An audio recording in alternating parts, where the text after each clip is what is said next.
Okay, pabayaan nyo muna yung pasalubong, no? Ang kaligtasan mo muna natin yung unahin natin. Pabayaan nyo yung pasalubong, sabihin nyo na lang dun sa naghihintay sa inyo, nagkaroon kayo ng seminar dito. Right now, ikaw sir, may student permit ka. May license ka ba, madam? So ibig hindi nga po, ang labas po kasi nun ma'am, si sir meron siyang student permit. Dapat meron ka ring license. And dapat ikaw ang magiging instructor ni sir. Ang labas nito, si sir nagda-drive siya, wala siyang lisensya. Kaya mahuli po pa rin tayo ng driving without license. And dito sa Baguio City, meron din kaming ordinance na no plate, no travel. And you're lucky, meron kang OR. Ang problema natin, wala kang plaka. So yun po yung violation nyo. No plate attached and driving without license. Kukunin ko po muna itong motorsiklo. Kasi wala kayong lisensya eh.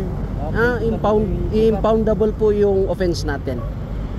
Sir, pwede makiusap. Malayo ka po kami. Sa layo po niyan, hindi ba na-advise sa inyo? Hindi man lang kayo nabigyan ng idea na bawal kayo? Sa layong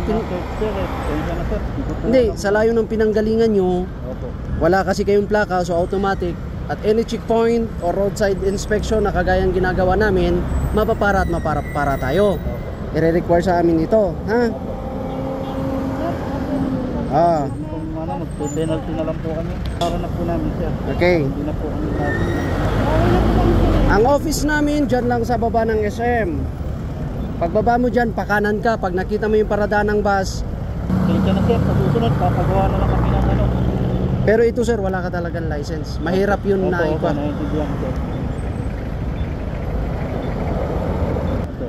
Mostly tinutulungan ko yung mga iba na magkaroon ng idea kung anong ordinance natin dito. Hindi, tignan mo lang yung plaka 498 WA. Pag pinara kayo dyan kasi wala kayong plaka, pakita nyo lang yung ticket. Pag nakabayad naman kayo, makiusap na lang tayo, no? Lalo na pag nakalabas na kayo ng Baguio City. Hindi pa nga namin kabisado sir, yung Waze kasi namin. Waze, Google Map mas maganda rito, no? Ay, Google Map sir. Ay, naku, mahina ang signal. Nagbabayad naman tayo ng internet, di ba? Pero mahirap pa rin ang signal. Okay. Okay, pabayaan nyo muna yung pasalubong, no? Ang kaligtasan mo muna natin yung unahin natin. Pabayaan yung pasalubong, sabihin nyo na lang dun sa naghihintay sa inyo, nagkaroon kayo ng seminar dito. Ito po sir, babayaran. Opo, pagbaba mo dyan, kanan ka. Pag nalampasan mo yung paradaan ng bus, makikita mo yun after 7-Eleven. After 7-Eleven. Bayaran mo sa basement, tanungin mo kung saan ka magpapa-clearance para i-clear ka sa taas. And kung mag-i-exit kayo, makiusap na lang sa mga tropa na. Pasensya na kayo ha, meron tayong ordinance at batas. So a big shout out din sa ating taxi driver ng Ice Boy Bien ha, sa kanyang driver sa pagsasauli po dun sa gamit na naiwan ng kanyang pasahero.